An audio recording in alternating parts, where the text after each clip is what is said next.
Para el día de hoy tenemos un invitado muy especial, alguien que yo estimo mucho, que es nuestro líder aquí a nivel de Antioquia y de Colombia.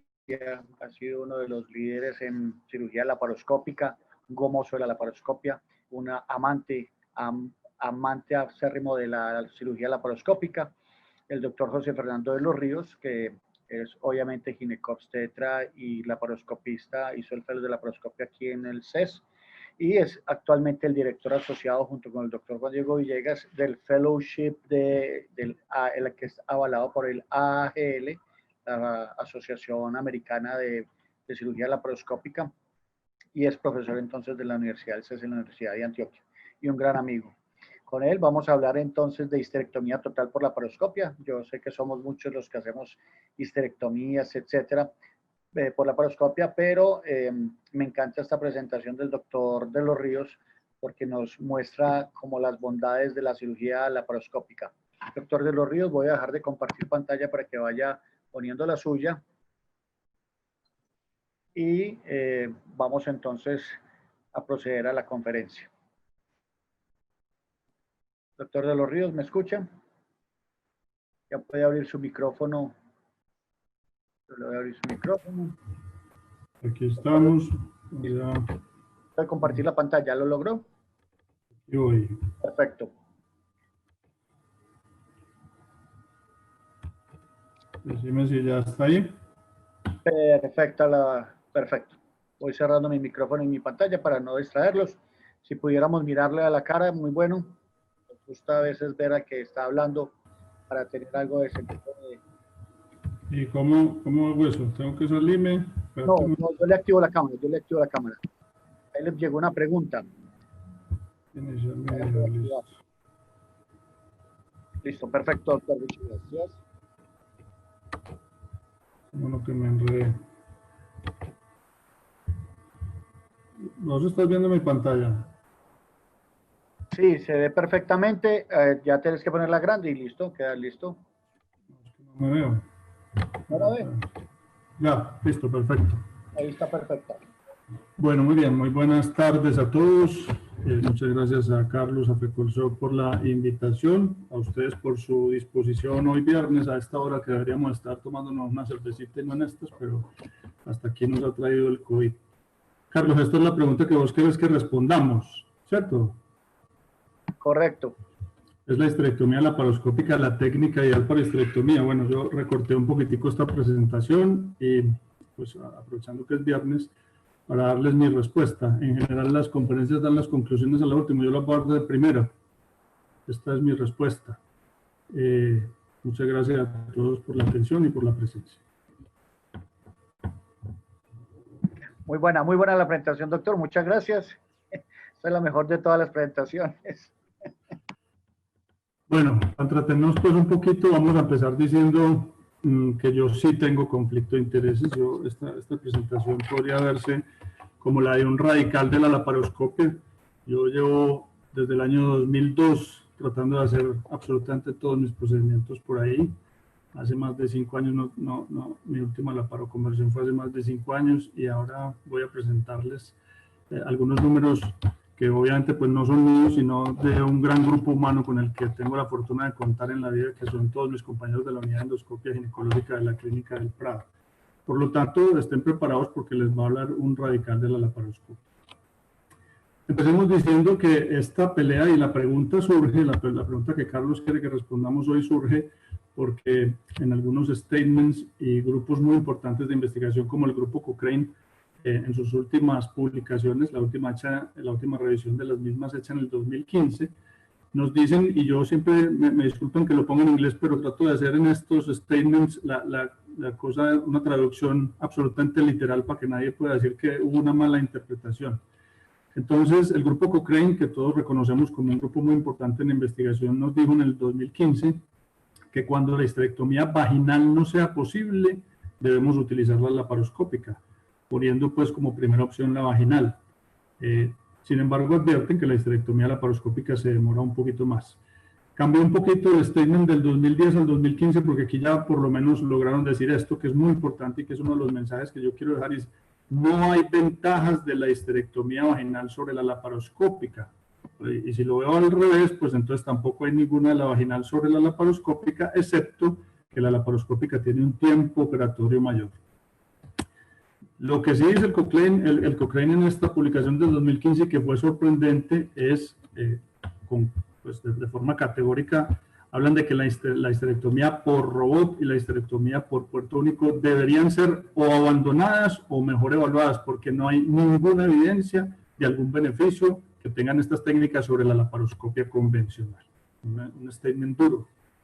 Esta es la posición que en el 2011 tomó la Asociación Americana de Ginecólogos Laparoscopistas, en la cual dice que basada en la evidencia, los ginecólogos deberían tratar de hacer la mayoría de sus histerectomías por vía vaginal o por vía laparoscópica, que los sistemas deben hacer esfuerzos para tratar de enseñar a los ginecólogos a hacer estas dos técnicas y que aquellos ginecólogos que no cumplan con los requisitos de entrenamiento para hacer alguna de las dos deberían o apoyarse en sus colegas o remitir las pacientes. Obviamente esta es una posición de una asociación americana de ginecólogos laparoscopistas, puede tener el mismo sesgo que yo tengo, pero eso ha ido madurando hasta el punto en que ya que es la última guía del colegio, de la Asociación Americana de Ginecólogos, de la Asociación Canadiense de Ginecólogos Obstetras, en sus recomendaciones de abril del 2019 nos dicen que la histerectomía debe tratar de realizarse por las dos vías de mínima invasión, que son la vaginal y la laparoscópica, y que para indicaciones benignas se debe utilizar alguna de esas dos rutas, porque no hay ninguna evidencia de que haya mayor complicación de la vía urinaria en la histerectomía laparoscópica. Y yo digo, finalmente, porque esto fue una leyenda que empezó en chisme y que perduró hasta ahora. Hasta ahora esta es la primera publicación que logra desvirtuar una cosa que estaba desvirtuada hace rato, pero que nos llegó con los años como un chisme, la tradición oral y como una leyenda de que la histerectomía laparoscópica generaba más lesiones del tracto urinario. Vamos a ver eso. Los dos responsables indirectos de ese chisme o de esa leyenda fueron estas dos personas, la doctora Päivi Harki, que trabaja en el Hospital General de Helsinki en Finlandia, quien en el año 2001 publicó en el Acta Obstétrica Escandinava una revisión de una base de datos nacional de Finlandia, en donde advertían que la histerectomía laparoscópica tenía un mucho mayor número de riesgo de complicaciones.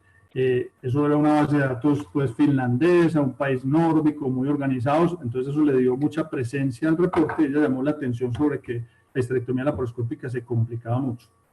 Pues bien, el doctor Juan David Castañeda y yo en el 2006, cuando nos encontrábamos en una pasantía en Estrasburgo, en Francia, con el doctor Novaties, tuvimos la fortuna de asistir ese año, en el 2006, al Congreso Europeo que fue en esa ciudad, y entonces vimos a la doctora Harki pidiendo disculpas públicas. Yo no había visto esto, no lo he visto en Colombia, pidiendo disculpas públicas porque en su artículo del 2001 habían dicho cosas que no eran. Ella se encargó de evaluar de manera muy honrada, 5 años después, la curva de entrenamiento de los cirujanos finlandeses y encontró que tras 5 años de entrenamiento, las complicaciones eran exactamente iguales a las de las otras dos técnicas. Esta mujer tuvo el valor público de pararse allá delante de todo el mundo y decir, me retracto lo que dije en mi artículo, lo que nos faltaba era entrenamiento. Y el otro que, sin querer queriendo, le hizo mucho daño a la histerectomía laparoscópica fue este artículo muy conocido por todos los que somos famosos de la laparoscopia, publicado en el 2004 y que se llamó el Evaluate Study. Publicado, o uno de sus autores principales fue el profesor Garry. Ahora esta tarde que estuve tratando de averiguar un poquito por él, pues él es un ginecólogo que trabajó toda la vida en el Reino Unido, terminó sus últimos años laborales en Australia y ahora se retiró hace un año y está dedicado a sus 7 nietos. El doctor Garry, la conclusión de este estudio, observen, era que la histerectomía laparoscópica estaba asociada con una tasa significativamente mayor de complicaciones que la histerectomía abdominal. Entonces todos en esa época, 2004, nos rascamos la cabeza. Nosotros habíamos empezado hacía 2 años a hacer histerectomía laparoscópica y dijimos, no, pero entonces esto si es peor que el abdominal no estamos haciendo nada, ¿cierto? Y veíamos con mucha preocupación esta tabla en donde al comparar la histerectomía laparoscópica con la abdominal encontrábamos que la laparoscópica tenía un 3% de riesgo de complicaciones de la vía urinaria. Digamos, Dios mío bendito, esto pues no vamos para ninguna parte. Mientras que la vaginal apenas tenía un 1.1. Entonces dijimos, no, esto no va a tener futuro. Sin embargo, en el mismo artículo estaba la explicación. El doctor Garry y su equipo dijeron y lo anotaron en el Evaluate y en muchas evaluaciones posteriores que se hicieron del trabajo, que este trabajo que fue multicéntrico en 28 hospitales del Reino Unido y otros 4 en África, el 60% de los equipos que aportaron casos para este paciente, para este trabajo, estaban apenas haciendo su curva de entrenamiento. Entonces, yo creo que todos coincidimos en que esta mujer es hermosa, por lo menos a mí me lo parece. Si alguien cree que no, levante la mano, pero Shakira es una mujer hermosa porque tiene mucho talento, tiene muchos dones, ¿cierto? Pues bueno, esta era ella a los 13 años. Yo creo que a la histerectomía laparoscópica le pasó exactamente lo mismo que estamos viendo aquí, y es que le tomaron una foto a los 13 años, cuando estaba feíta, cuando todavía no tenía su madurez, cuando no estaba brillando, y entonces quedó así para el resto del mundo. Y durante todo ese tiempo, observen, desde el 2001 y el 2004 hasta ahora, todavía hay gente que le sigue diciendo a uno en los cafetines, es que la histerectomía laparoscópica tiene mayor riesgo de complicaciones de la vía urinaria. Vamos a ver que eso no es cierto. Nuevamente quiero apreciarme con mucho orgullo porque todo lo que les voy a mostrar de la clínica es el trabajo cooperativo de 10 personas que trabajan actualmente conmigo y otras 4 que pasaron por nuestro servicio y que ahora no nos acompañan. Nosotros hicimos la primera histerectomía laparoscópica el 26 de diciembre del año 2002 en compañía de mi maestro, mentor y gran cirujano, el doctor Juan Gonzalo Ochoa, en la Clínica del Prado, y desde eso, para fortuna de nuestro servicio, la curva ha seguido en ascenso. El año pasado hicimos 1.325 en el año, en total llevamos 9.615, esperábamos completar y hacer un festejo por la histerectomía número 10.000, que de acuerdo a nuestros cálculos iba a ser en abril, pero el COVID nos jugó una mala pasada, entonces aplazaremos esa celebración, pero la vamos a hacer, lo prometo. En el año 2011, más o menos, cuando las asociaciones empezaron a sacar sus comunicados y sus statements diciendo que las histerectomías debían ser hechas o por vía vaginal o por vía laparoscópica y tratar de dejar la vía abdominal para situaciones especiales, entonces se nos ocurrió, en compañía de mis compañeros del servicio, crear este índice que denominamos arbitrariamente Índice de Buenas Prácticas en Histerectomía, y que consiste en que tiene un numerador donde sumamos las histerectomías recomendadas por las diferentes asociaciones científicas, la laparoscópica y la vaginal, y un denominador donde está el número de histerectomías totales. Y esto, pues si queremos estar de acuerdo con las recomendaciones de las asociaciones, deberíamos estar haciendo al menos la mitad o más de las histerectomías por las vías indicadas. Este fue un instrumento importante que me sirvió a mí al interior del servicio para empezar a presionar un poquitico a los cirujanos que todavía hacían mucha abdominal y tratar de llevarlos a cumplir esa meta de que fuera más de la mitad de sus cirugías las que fueran por las vías indicadas por la literatura. En el año 2006 pusimos una meta de que fuera al menos el 0.65% ese indicador, y para fortuna pues del servicio y sobre todo de las pacientes, ese índice en ese año fue el 0.73. Y el año pasado, 2019, observen, en la Clínica del Prado se realizaron alrededor de 1.800 histerectomías, de las cuales el 73% fueron por laparoscopia, el 10% por vía vaginal, eso nos da un 83%. Es decir, en la Clínica del Prado tenemos un índice de buenas prácticas en histerectomía, arbitrariamente denominado así, yo sé que el término puede no ser el más adecuado, del 0.83, lo que indica que estamos acogiéndonos a las recomendaciones. Entonces, hoy en día no cabe duda de que la ecuación está así. La vaginal es mejor que la abdominal, no hay duda. La laparoscópica es mayor que la abdominal, no hay duda. Pero todavía quedan algunos con dudas, yo no me cuento entre ellos, de que la vaginal es mejor que la laparoscópica. Yo creo que son por lo menos iguales, si no mejor la laparoscópica, por los argumentos que voy a tratar de expresarles a continuación. Siempre que uno va a hacer una comparación, pues tiene que preguntarse qué va a comparar. Cuando usted va a comprar un carro, pues depende si quiere un carro cómodo, un carro fuerte, un carro fino, un carro que no gaste, un carro lujoso, ¿cierto? Y yo creo que no me voy a poder morir en la vida sin preguntarle a este hombre qué fue lo que lo llevó a tomar la decisión de escoger una u otra. O sea, cuál de ellas era mejor pues para tomarse un vinito un viernes por la tarde, o para bailar, o cuál cocinaba mejor, o cuál hablaba mejor de filosofía. No sé si a ustedes, a algunos se le ocurre alguna pregunta distinta que quisieran hacerle a Brad Pitt sobre sus 2 esposas y decirle, ¿es mejor para qué? ¿Cierto? Vamos a empezar reconociendo en qué perdemos los laparoscopistas. Esta es una cosa que vamos a analizar con lupa, pero es un hecho. Es decir, en el tiempo quirúrgico perdemos con respecto a la vaginal. esta es una tabla del primer artículo que publicamos nosotros sobre nuestra experiencia en histerectomía laparoscópica. Como les dije, empezamos en el 2002. Hicimos el primer promedio de las cirugías en tiempo quirúrgico en el 2003 y era de 114 minutos. Y 5 años después habíamos bajado a 79 minutos, ¿cierto? Entonces de 114 bajamos a 79 y quiero que empiecen a grabar esos números en la cabeza. Más adelante, más o menos en el 2014, publicamos este estudio que era de otra cosa, era de sutura barbada versus sutura convencional, pero volvimos a medir el tiempo quirúrgico y encontramos que los cirujanos de nuestra unidad hacen una histerectomía entre 68 y 75 minutos por laparoscopia. Graben esas cifras en la cabeza. De todas maneras, yo se las voy a poner aquí en un ladito. Entonces empezamos a mirar los metaanálisis, máxima ponderación de los estudios científicos en nuestra época, y observamos que Cochrane pues dice que la histerectomía vaginal le gana en tiempo quirúrgico a la laparoscópica, pero yo quiero que hagan este análisis, y es los tiempos que se toman los estudios que evalúa el Cochrane. Para la histerectomía laparoscópica hablan de tiempos entre 86 y 160 minutos. Ya dijimos nosotros que el promedio en la unidad es de 68 a 75. Y para la histerectomía vaginal es de 64 a 108, o sea, muy parecido a esto. Por eso nos queda la duda de si uno puede decir que el tiempo quirúrgico le gana. Pero bueno, digamos que dejamos hablar de los metaanálisis y ellos, al comparar otras instituciones, pues dicen que sí, y otros estudios. Aquí entra en juego un concepto muy importante, que es el que llamamos instituciones y cirujanos de alto volumen, que son los que empiezan a tener mayor velocidad en los procedimientos sin perder la eficacia ni la seguridad. Quiero presentarles esto, que fue un gran hallazgo para mí preparando esta conferencia a petición del doctor Buitrago, y es este metaanálisis publicado en el 2017 por un grupo holandés. Y tiene 3 ventajas en mi concepto con respecto al metaanálisis Cochrane, que son: primero, es solamente de histerectomía laparoscópica total, la técnica que la mayoría de nosotros practicamos aquí en Colombia. Segundo, tiene muchos más números. El Cochrane habla de 300 pacientes. Aquí estamos hablando de 2.187 en el brazo laparoscópico y de 1.887 para el vaginal, solamente pues en esta comparación. Y tercero, tiene estudios mucho más recientes. El Cochrane se quedó anclado en el pasado con estudios desde antes de 2008 que pues no han aportado mucho a lo que se hace actualmente.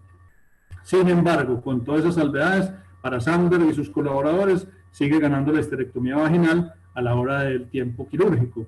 Nuevamente con rangos que siguen siendo en nuestro concepto altos, pero bueno, me voy a dar la pelea, voy a decir que listo, que la histerectomía vaginal es más rápida.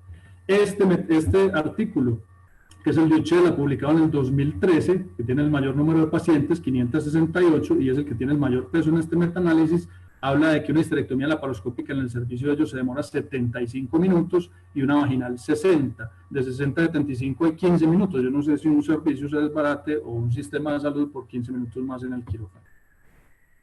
Bueno, y la segunda cosa en la que perdemos, lamentablemente, es que para hacer una histerectomía laparoscópica se requiere un mucho mayor tiempo de entrenamiento para los cirujanos, una curva mucho mayor. Encontré este artículo en donde hacen una referenciación diciendo que para hacer una histerectomía vaginal de manera segura y efectiva se requieren 27 casos. Vamos a ver qué pasa con la histerectomía laparoscópica. Muchos de ustedes conocerán los números. Pero este es un artículo muy bonito publicado por nuestro grupo en la revista chilena de obstetricia y ginecología en el 2010, liderado por otro de mis maestros, mentores y grandes personas en la vida que he conocido, el doctor Eduardo Serna. Fue presentado además por el doctor Juan David Castañeda en el Congreso Europeo en Florencia, en Italia, en el año 2009. Y entonces lo que hicimos fue lo siguiente: cogimos a los primeros 4 cirujanos de nuestro servicio que empezaron a hacer histerectomía laparoscópica. Este es el cirujano 1, sus primeros 200 casos, el cirujano 2, sus primeros 200 casos, el cirujano 3 no le alcanzamos a coger sino sus primeros 170 casos, y el cirujano 4, 58 casos.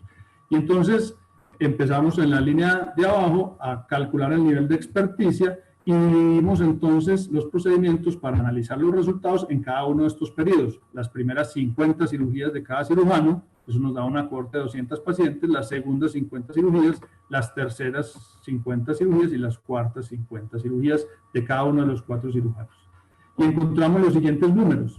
Para bajar de un promedio de tiempo quirúrgico de 93 a 80, esto se logró más o menos alrededor de la histerectomía número 50. En teoría y de acuerdo a los cánones internacionales, una histerectomía laparoscópica debería durar menos de 90 minutos. Hay casos de casos, pero ese es como el promedio. Entonces empezamos sobre el promedio y para llegar a un promedio de tiempo adecuado, pues más o menos el tiempo tomado para esto fue de 50 cirugías. Las tasas de la paraconversión, que empezaron en 4.5% al inicio para todos los cirujanos, fueron descendiendo y para la cuarta cohorte con 100 y pico pacientes ya apenas ya no teníamos tasas de la paraconversión. Eso sigue pasando, pues, pero para el estudio dio ese el resultado. Las tasas de complicaciones mayores fueron del 3% en las primeras 50 histerectomías, del 2.5% en las segundas, del 2% en las terceras 50 cirugías y del 0.83% en las cuartas. Esto no fue estadísticamente significativo por los valores estadísticos aplicados. La tasa de complicaciones menores, hicimos lo mismo, agrupamos las cirugías igual. Aquí había algo de diferencia y entonces logramos aplicar ahí riesgos relativos, encontrando que la tasa de complicaciones menores es mayor durante las primeras 100 cirugías. Complicaciones menores, es decir, aquellas que no lesionan ni afectan un órgano vital, ni generan transfusión ni reintervención. Y en las complicaciones totales, es decir, sumadas las complicaciones mayores con las menores, también obtuvimos un puntaje estadísticamente significativo que dice que las complicaciones totales empiezan a bajar y se hacen tolerables después de 100 histerectomías laparoscópicas. Entonces, las conclusiones de este estudio de nuestro grupo es que se requieren 50 cirugías para alcanzar un tiempo quirúrgico promedio de 90 minutos, que se baja la tasa de la paraconversión abajo del 3% después de 50 histerectomías laparoscópicas, que a medida que aumenta la experticia hay tendencia a presentar menos complicaciones mayores, aunque eso no fue estadísticamente significativo, y que para complicaciones menores y totales se requieren 100 histerectomías de experticia para bajar a los niveles tolerables. Es decir, es una curva larga, en eso perdemos. ¿Y en qué ganamos? Observemos entonces, en menor dolor, la histerectomía laparoscópica, observen este que es uno de los estudios clásicos, el de Candiani en Italia. Los puntajes de dolor durante el primer día son de 2.7 para la histerectomía laparoscópica total y de 5.17 para la histerectomía vaginal. Y los días promedio de requerimiento analgésico fueron de menos de un día para la histerectomía laparoscópica y de 1.65 para la histerectomía vaginal. Sandberg, en su metaanálisis del 2017, ya encuentra esto con claridad en estudios, como les digo, más recientes, con mayor número de pacientes y solo histerectomía laparoscópica total. Aquí ya el intervalo de confianza se establece totalmente a la izquierda sin pasar por la unidad. Para las personas que de pronto no están acostumbradas a esto, quiero hacerles una anotación porque va a haber muchas gráficas de estas en la charla.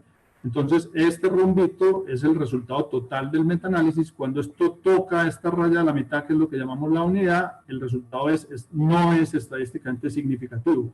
Cuando este rombo se ubica a un lado o al otro, entonces es estadísticamente significativo. Todo lo que se encuentra en la mitad de esta línea es igual para las dos técnicas. Vale la pena aclarar esto porque vamos a ver varias gráficas con esto.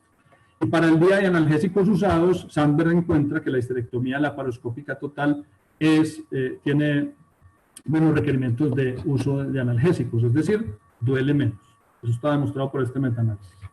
Nosotros, en un estudio liderado por la doctora Claudia López y por el doctor Gustavo Calle, que en esa época trabajaba con nosotros en la unidad, decidimos ver cómo podíamos mejorar aún más la percepción de dolor postoperatorio en pacientes de histerectomía laparoscópica, y utilizamos para ello una técnica que se llama el bloqueo del plano transverso abdominal. Este fue un estudio aleatorio, doble ciego, con placebo, donde incluimos a 100 pacientes en el brazo, donde tras la cirugía laparoscópica de histerectomía aplicábamos un bloqueo analgésico con anestésicos locales en la pared abdominal, y a otros 97 pacientes les aplicábamos solución salina como placebo. Este fue el resultado. Observen, lo que quiero mostrarles es que los puntajes de dolor no llegan ni a 4.5 en el primer día, es decir, es un dolor muy tolerable en la cirugía. No hubo realmente diferencias estadísticamente significativas en el bloqueo, es decir, este bloqueo no mejoró la percepción de dolor de estas pacientes. De hecho, la doctora Claudia López optó a su grado de epidemióloga clínica con un metaanálisis sobre el bloqueo del plano transverso abdominal en histerectomía laparoscópica, revisando otros estudios que se han hecho al respecto, y la conclusión es clara y contundente. No hay ventaja de hacer tap block en histerectomía laparoscópica total. Esto es muy importante. Esta es la serie más grande, la de la doctora Claudia y el doctor Gustavo, la serie más grande publicada en el mundo hasta este momento, lo que le da pues un buen peso al trabajo, pero además el metaanálisis hecho por Claudia demuestra que no tiene ninguna importancia este bloqueo. Lo otro en que ganamos es en la estancia hospitalaria. Candiani empezó a mostrar en el 2009 con un artículo que la laparoscopia requería menos días de estancia hospitalaria, pero observen que esto sigue siendo, a la luz de nuestra práctica cotidiana, una exageración. Dejar hospitalizada 2.7 días una paciente de histerectomía laparoscópica o incluso 3.2 días una paciente de histerectomía vaginal normal.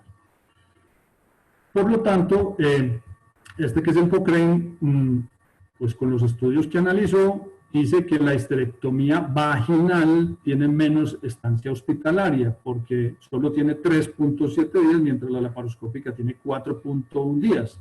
Nuevamente, los pecados del Cochrane son estudios viejos y con pocas pacientes. Cuando miramos esto en el metaanálisis de Sander, el rombito pasa de un lado al otro, ¿cierto? Y ya no toca aquí el 1, diciendo que el tiempo de hospitalización es menor. Pero observen esto, ya empezó a hablarse en el año 2014 de hospitalizaciones de menos de un día, 0.75. Año 2014, el trabajo de Alan, ¿sí? Para histerectomía laparoscópica. Los traje a punta de esos datos porque quiero mostrarles este trabajo que también para nosotros fue muy importante. Este trabajo yo tuve la oportunidad de presentarlo en el Congreso Europeo en Londres en el 2011 y fue publicado en la revista chilena de Obstetricia y Ginecología en el 2011. Y este es un trabajo que se lo debemos enteramente al doctor Gustavo Calle, y es la experiencia de nuestra unidad en el manejo ambulatorio. ¿Qué ocurrió? En el año 2007, cuando el doctor Gustavo estaba con nosotros, todavía hacíamos algo de obstetricia, entonces después de operar durante el día, por la noche quedábamos de turno en obstetricia, y cuando subíamos a las habitaciones encontrábamos a las pacientes de histerectomía laparoscópica deambulando, viendo televisión en la pieza de la paciente vecina. Dijimos, bueno, esta señora, ¿será que no necesitan hospitalización? Pues porque están demasiado bien. Y a partir del año 2007 empezamos a mandar para la casa el mismo día a las pacientes que operábamos en la mañana. Nos fue tan bien que decidimos ampliar esto y desde el año 2008 empezamos a mandar a la gran mayoría de pacientes para la casa durante el primer día. De esa forma recopilamos los datos para este estudio que publicamos, que ya les mostré, con 297 pacientes, a las cuales les aplicamos pues todas las variables y estudiamos estos dos términos, lo que se llama el OALOS, es decir, la estancia total de la paciente desde que pisa la clínica hasta que sale para su casa, y el POLOS, que es el momento desde que sale en cirugía para irse y hasta que se va para su casa. Tenemos tiempos totales de estancia de 9 horas en promedio y de posoperatorio, de tiempo posoperatorio desde que sale de cirugía hasta que se va para su casa, de 5 horas. Este trabajo fue hecho desde el 2007, las primeras publicaciones, como les muestro, de trabajos aleatorios de RCTs fueron hechas en el 2014. Para esta época nosotros teníamos la serie de casos más grandes, pero como no era un estudio aleatorio, pues no entró obviamente en los análisis de estos metaanálisis. Nosotros a estas pacientes les hacíamos un cuestionario. La primera noche les pedíamos que nos calificaran el dolor en la escala visual análoga y, como les dije ahora, es más o menos de 4 durante el primer día. Solo 7% de las pacientes necesitaron medicación diferente al protocolo y el protocolo es acetaminofén e ibuprofeno. 6 pacientes utilizaron diclofenac y tramadol y el dolor nunca estuvo por encima de rango moderado durante la primera noche, que es la verdaderamente importante. Y al final les preguntábamos en el cuestionario, haciendo la salvedad de la siguiente cosa: excluyendo a su suegra, ¿usted recomendaría este tipo de cirugía ambulatoria para un miembro de su familia? Y la respuesta, observenla, fue contundente. 99% de los pacientes dijeron que sí y solo una dijo que no. En conclusión de este trabajo, nuevamente 2011, presentado y publicado, el manejo ambulatorio después de histerectomía laparoscópica total es seguro, factible y bien evaluado por los pacientes. Evaluamos también y no se aumentaron los riesgos de complicaciones postoperatorias y la la tasa de readmisiones durante las primeras 48 horas fue el 3%. Es decir, 97% de los pacientes se quedaron en su casa y no hubo necesidad de reconsulta. Bueno, y esta fase que sigue, pues la voy a pasar rápido por lo que ya les expliqué de los rombos, y es en qué estamos iguales la histerectomía vaginal y la histerectomía laparoscópica. Miren, en lesión vesical, el cuadrito exactamente en la mitad, y esto es Cochrane, ¿sí? 2015. Y lesión vesical de Sander, exactamente el rombito en la mitad. O sea, es igual, no hay ninguna diferencia. Lesión ureteral, tampoco, en toda la mitad el rombito. Lesión total de la vía urinaria, les señalo aquí en rojo, exactamente en la mitad. Es decir, es puro chisme que la histerectomía laparoscópica da más complicaciones de la vía urinaria. Este es el de Sander y está ubicado exactamente en la mitad. Antes tiradito un poquito para el lado de la laparoscopia, favoreciéndola, pues. Mentira, es en la mitad y punto. En otras complicaciones, daño de intestino, no hay para el Cochrane datos que puedan ser susceptibles de análisis para saber si hay un estudio que muestra exactamente en la mitad, es decir, no hay más lesiones intestinales en la laparoscópica que en la vaginal, no hay más laparoconversiones en la laparoscópica que en la vaginal, no hay más lesiones vasculares, aunque digan que los trócares son muy peligrosos, en la laparoscópica que en la vaginal, no hay más riesgo de fístulas en la laparoscópica que en la vaginal, no hay más riesgo de disfunción urinaria posoperatoria en la laparoscópica que en la vaginal. No hay mayor cantidad de pacientes con hilo dinámico. Observen el cuadro tocando la unidad. No hay mayor cantidad de casos de retención urinaria posoperatoria en las pacientes de laparoscópica versus vaginal. No hay mayor tromboembolismo pulmonar ni por el Trendelenburg, ni por el neumoperitoneo, ni por nada de lo que se inventan para echarle vainas a la histerectomía laparoscópica. No hay mayor cantidad de hematomas pélvicos cuando comparan las dos técnicas.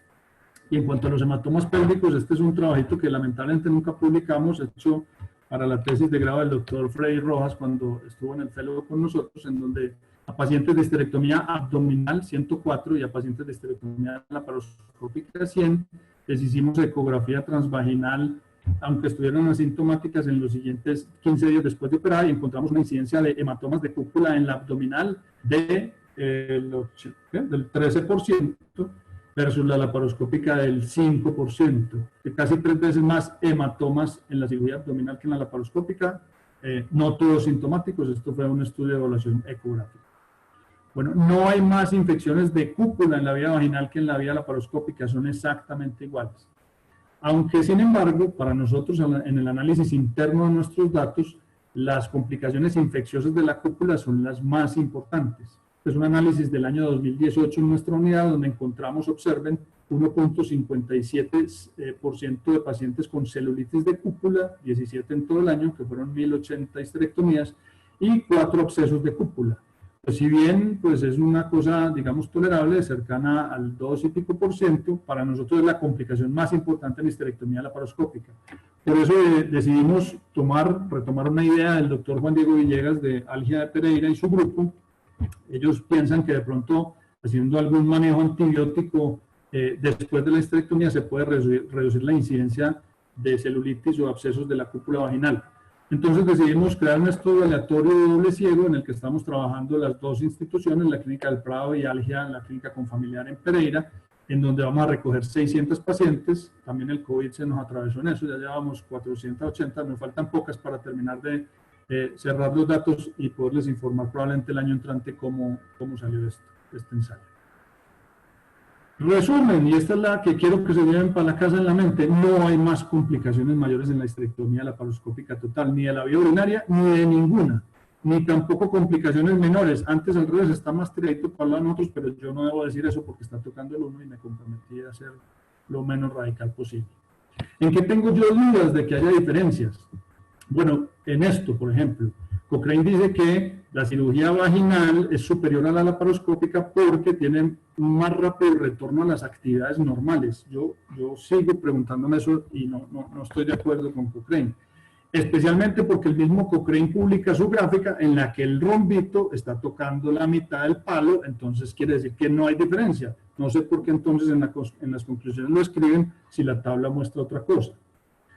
En el sangrado intraoperatorio de corazón les digo que yo no he visto una cosa que sangre menos que una histerectomía laparoscópica. Este es Cochrane y dice que están iguales. Pero nosotros desde el principio de la curva, en este que fue nuestro primer trabajo publicado en el 2009, veíamos que las tasas de sangrado eran muy poquito. Observen, esta es una recolección de los datos de Latinoamérica, en donde oscila el sangrado entre 62 y 240 centímetros cúbicos. La serie nuestra con 822 pacientes mostraba un sangrado promedio de 62 mililitros. Y eso coincide con las publicaciones como esta de Candiani, donde dice que una histerectomía laparoscópica sangra 83 centímetros cúbicos. Eso es muy poco, comparado con la vaginal, que para este caso sangró 178 y fue estadísticamente significativo. Entonces, lo del sangrado a mí no me queda tan claro, sobre todo porque a veces uno ve en algunas cirugías vaginales un sangrado importante, a pesar de que ya se han implementado cosas como el electro en la cirugía vaginal y los aspiradores. Los análisis de otras variables relacionadas con el sangrado, como la necesidad de transfusión, son iguales para Cochrane y están un poquitico a la izquierda favoreciendo la laparoscópica en el metaanálisis de Sander. Pero bueno, Según esto, no hay diferencia en el sangrado. Otra de las cosas que yo tengo dudas, pero que el tiempo que he vivido metido en esto me dio la oportunidad de la revancha, es lo siguiente. ¿Qué pasa?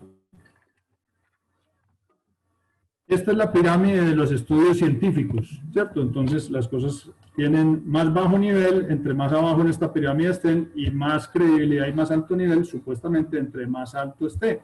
Entonces, un experimento en animales es muy importante, pero no tiene la misma validez que un ensayo clínico aleatorio doble ciego. Y una revisión de serie de casos no tiene la misma importancia que un estudio clínico aleatorio doble ciego, ¿cierto? Esto lo sabemos todos.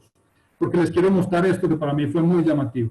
Este fue un estudio publicado por este autor, Uccella, italiano, en el año 2011 en el American Journal, con 13.030 pacientes. Esto fue una revisión sistemática. Él cogió la literatura, sumó las pacientes, le dieron 13.030 y a partir de ese análisis sacó esta conclusión.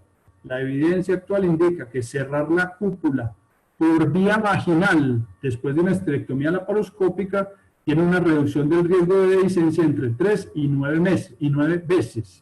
Es decir, hacer toda la histerectomía por encima y suturarla por debajo para reducir el riesgo de dehiscencia. Uccella 2011. Pues a Uccella alguien le habló, le jalaron las orejas a sus compañeros en Italia y dijeron, no, hermano, eso no puede ser así, a nosotros no nos pasa eso, hagamos otro estudio.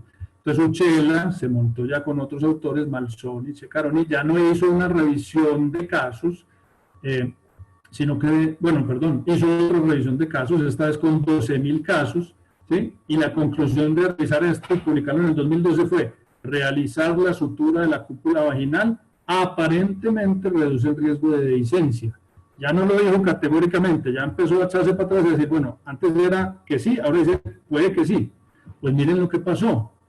Siguieron bravos con Uccella probablemente y le dijeron, bueno, esto no se resuelve con revisiones retrospectivas. Vamos a hacer un estudio aleatorio prospectivo en el que vamos a evaluar este problemita en el que usted nos metió. Y el mismo Uccella, ¿sí?, publica en el 2018 en el American Journal de Obstetricia y Ginecología un estudio en donde la conclusión es el cierre laparoscópico, ya no vaginal, el cierre laparoscópico de la cúpula vaginal después de histerectomía laparoscópica está asociado con una reducción significativa de dehiscencia, sangrado vaginal, hematoma de cúpula, infección postoperatoria y necesidad de reintervención. Entonces, la pirámide lo fue subiendo, la calidad del análisis fue mayor y terminaron desmintiendo otro chismecito en el que nos iban metiendo. Sin embargo, pues preocupados los que trabajamos en eso, por ese reporte donde decía que las dehiscencias eran mucho mayores, empezamos a decir, bueno, entonces, ¿con qué solucionamos eso?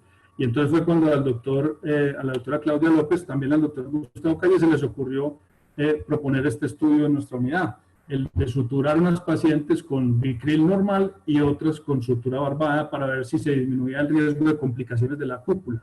Y observen esto, fue exactamente igual.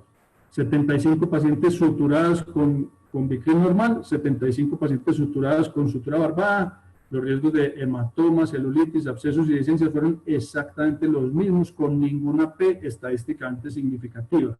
Lo único que ocurrió aquí fue que se subió el costo de los insumos para la histerectomía laparoscópica.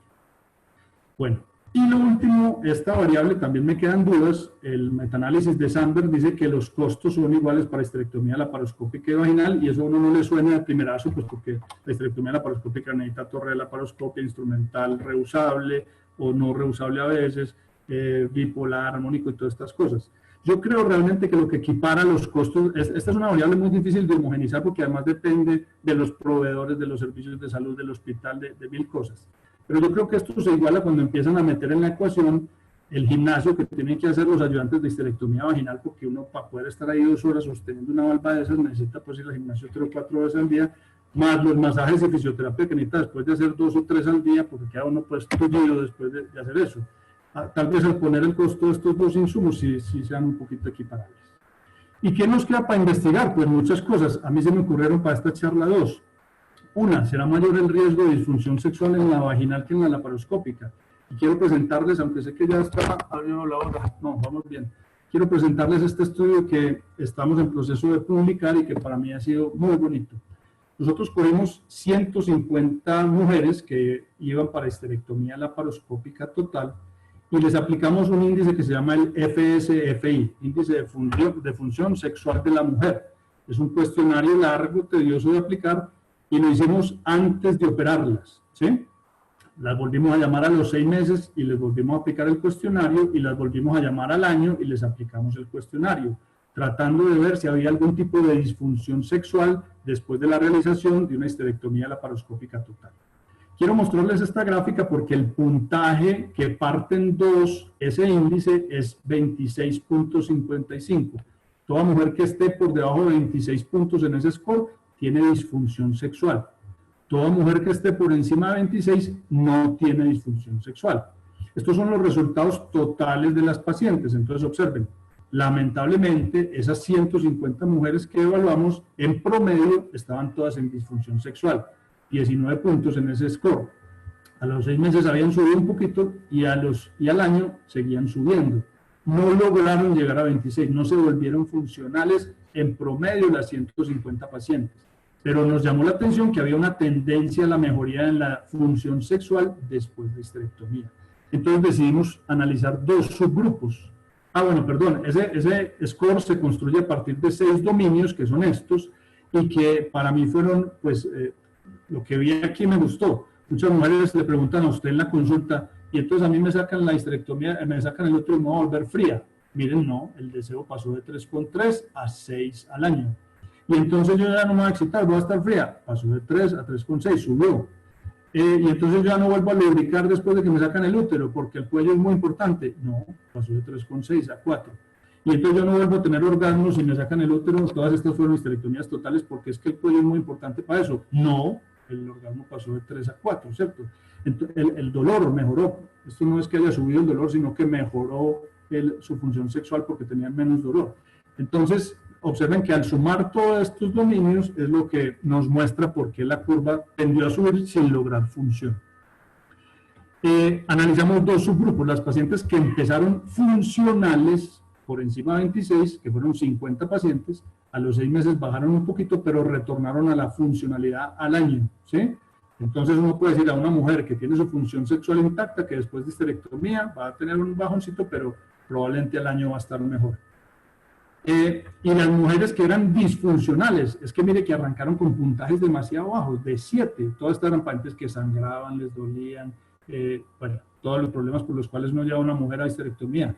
Entonces, al operarlas, a los 6 meses había mejorado su función, al año había mejorado más, pero no alcanzaron a llegar aquí por encima de 26. Sin embargo, este estudio que me parece hermoso, vamos a tratar de replicarlo, y si alguien lo hace en vaginal o hace en un RCT de vaginal contra laparoscópica, me va a resolver la duda que yo tengo. Y lo segundo en que yo creo que hay que investigar es en esto. Este es otro trabajo que estamos ya en proceso de publicación. Y es que todos los statements de las asociaciones siempre dicen, mire, usted no decida cuál es mejor o peor. Usted explíquele a la paciente, que sea la paciente con sus valores y preferencias, la que en una decisión consensuada decida con usted cuál le van a hacer. No la lleve a decir laparoscópica, no la lleve a decir vaginal, usted simplemente explíquele y luego oriéntela en la discusión para que ella pueda decir. Bueno, pues nosotros diseñamos un estudio en nuestra unidad en donde en un cuestionario le dijimos estas son 300 señoras. A 300 señoras les preguntamos, señora, si usted le van a sacar el útero, ¿usted prefiere que le usemos la técnica que es más rápida, la que más se usa en el mundo, la más disponible, la que requiere menos entrenamiento, la que le vale menos o la que no necesita anestesia general? Aquí estamos hablando de la histerectomía abdominal. O prefiere que le hagamos una técnica que tenga menos dolor, menos complicaciones, que usted pueda ver toda la cavidad abdominal, que tenga menos hospitalización, menos incapacidad o menos cicatrices. Hágame el favor y ponga estas variables en orden de importancia, siendo la más importante la 1 y la menos importante la 12. Y esto respondieron las señoras. Para las señoras, lo más importante es que no les duela, lo más importante es que no tengan complicaciones. De manera llamativa, es muy importante para las 300 que entrevistamos que les vean toda la cavidad. Y lo menos importante es el tiempo de entrenamiento de los cirujanos. Lo que valga o que se pueda no hacer con anestesia general, eso las tiene sin cuidado. Hicimos lo mismo exponiéndoles algunas ventajas de la histerectomía laparoscópica, como menor dolor, menor sangrado, visualización completa, y poniéndolas en la misma lista con estas de la vaginal, sin cicatriz, más rápida, menos entrenamiento, menos costosa y sin anestesia general. Y estas fueron las respuestas de las señoras, prácticamente en el mismo orden. Lo que les importa a las mujeres es no tener dolor, no tener menos sangrado, que les vean la cavidad, y lo que menos les importa es si el cirujano tiene que entrenarse menos, si le vale menos al sistema o si puede ser sin anestesia general.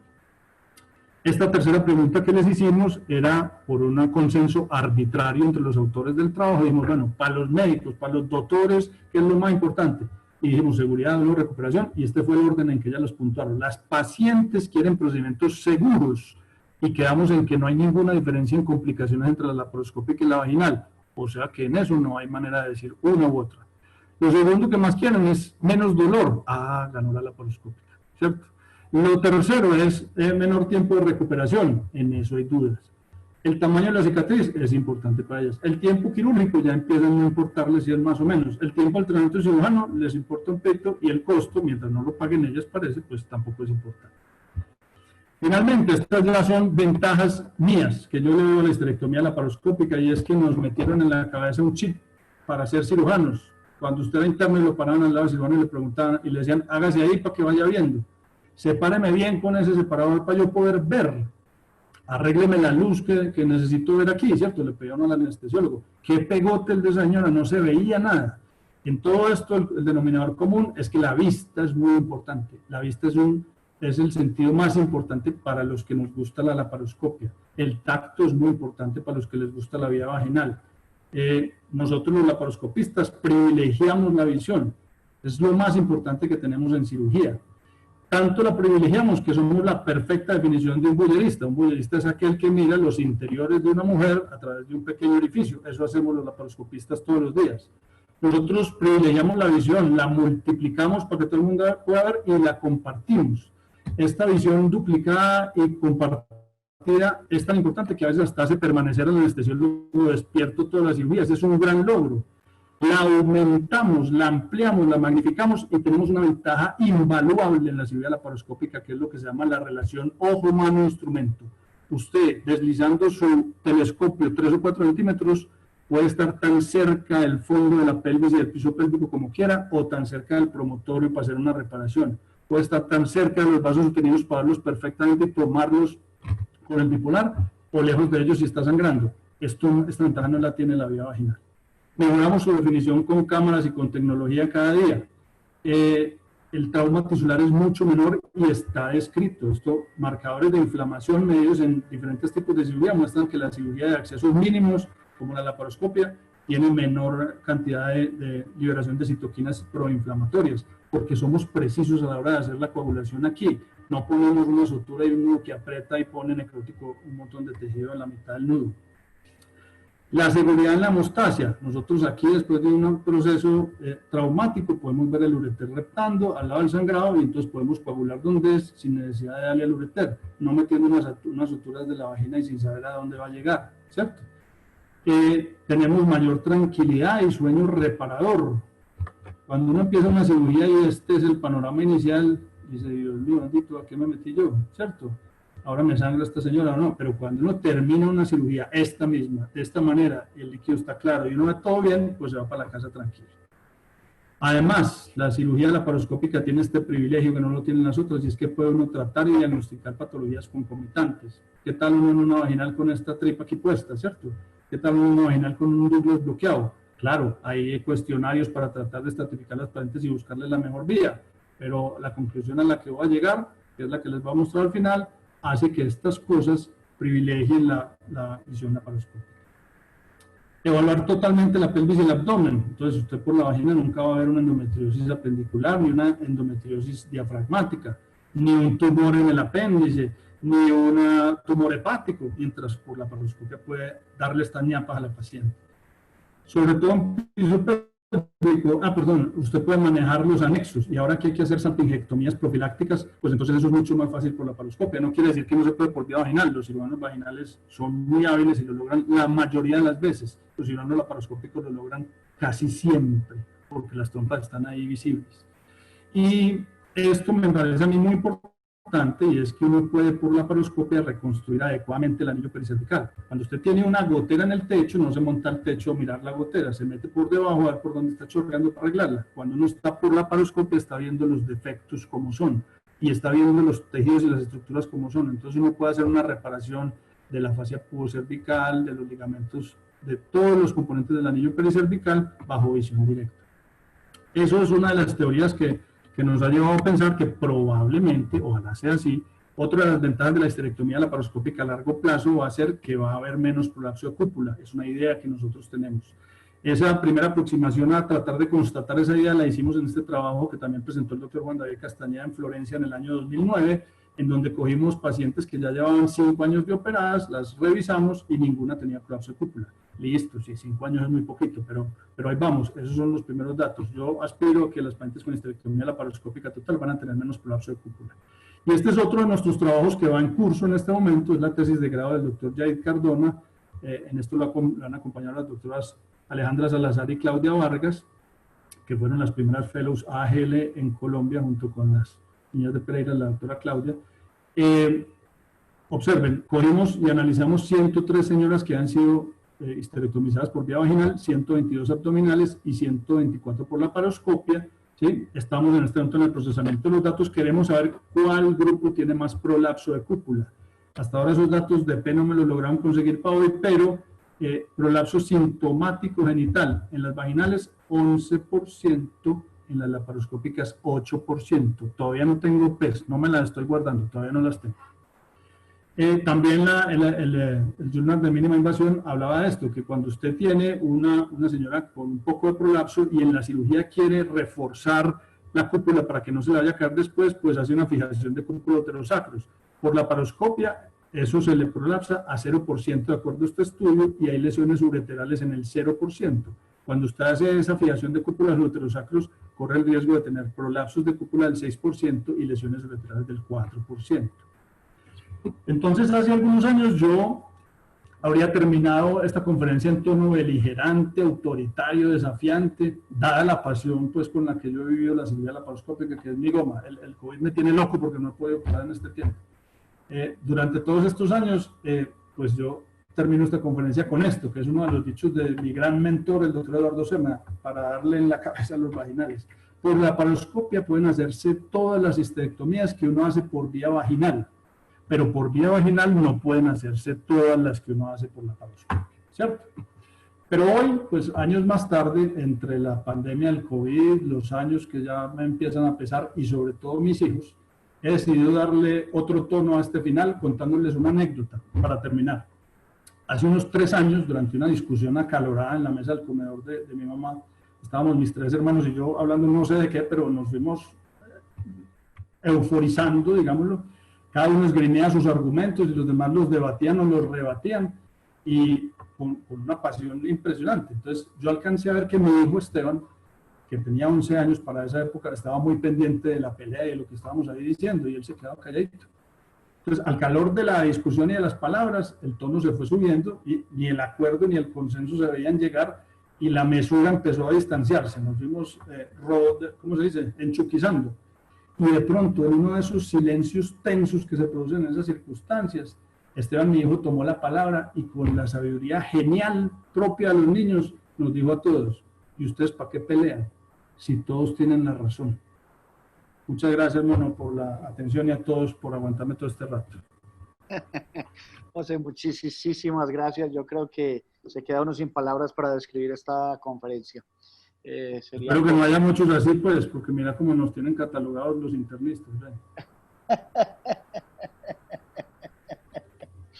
Ay, muy bien, excelente, José. Pues, me gustaría mucho ya que empecemos entonces la discusión, pero yo creo que ha sido una muy buena conferencia con excelente nivel de evidencia.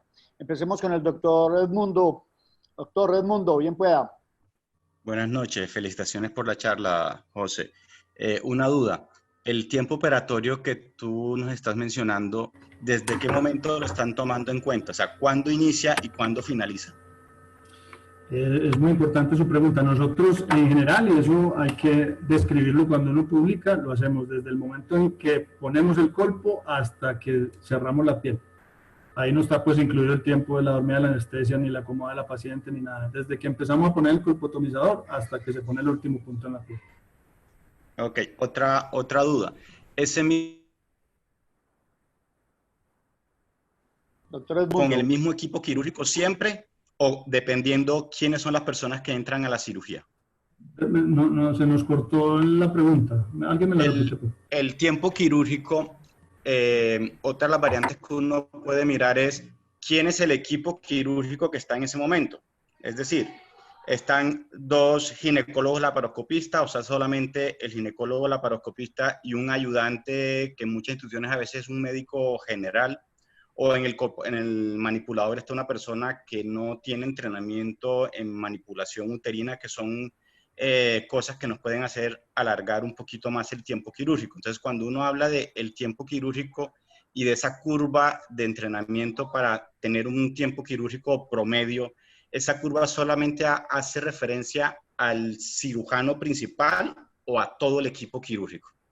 No, yo quiero decirle que estos valores que le he mostrado han sido tomados pues de los estudios cuando hemos estado tomando los tiempos. Eso no lo hacemos de rutina, ¿cierto? Solamente para los estudios.